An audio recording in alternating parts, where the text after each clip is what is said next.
আমার আজকের নিবেদন কবি সুকুমার রায়ের জীবনের হিসাব।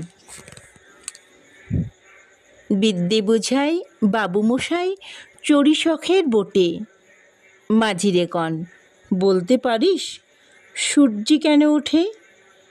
চাঁদটা কেন বাড়ে কমে? জোয়ার কেন আসে? বৃদ্ধ মাঝি অবাক হয়ে ফেল ফেলে হাসে। বাবু বলেন, সারা জনম মরলি রে তুই খাটি, জ্ঞান বিনা তোর জীবনটা যে চারিয়ানায় মাটি।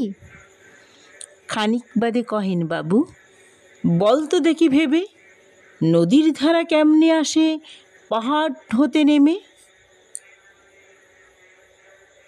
বলতো কেন লবণ পোড়া সাগর ভনা পানি?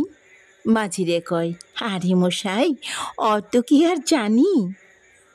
বাবু বলেন, এই বয়সে জানিস নেও তা কি?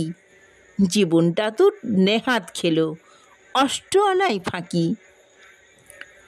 আবার ভেবে কহেন বাবু, বল তো রে বুড়ো, কেন এমন নীল দেখা যায় আকাশের ওই চূড়ো? বলতো দেখি সূর্য চাঁদে গহন লাগে কেন? বৃদ্ধ বলেন, আমায় কেন লজ্জা দেছেন হেন? বাবু বলেন, বলবো কি আর, বলবো তোরে কি তা? দেখছি এখন জীবনটা তোর 12 আনায় বৃথা। খানিক বাদে ঝড় উঠেছে, ঢেউ উঠেছে ফুলে। বাবু দেখেন নৌকাখানি ডুবলো বুঝি দুলে। মাঝিরে কন, এ কি আপদ ওরে ও ভাই মাঝি, ডুবলো নাকি নৌকা এবার, মরবো নাকি আজি? মাঝি শুধায়, সাঁতার জানো? মাথা নাড়েন বাবু। মূর্খ মাঝি বলে, মশাই এখন কেন কাবু? বাঁচলে শেষে আমার কথা হিসেব করো পিছে, তোমারে দেখি জীবনখানা 16 আনায় মিছে। নমস্কার।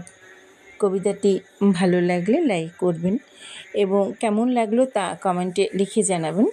আবার এরকম কবিতা শোনার জন্য চ্যানেলটিকে অবশ্যই সাবস্ক্রাইব করবেন।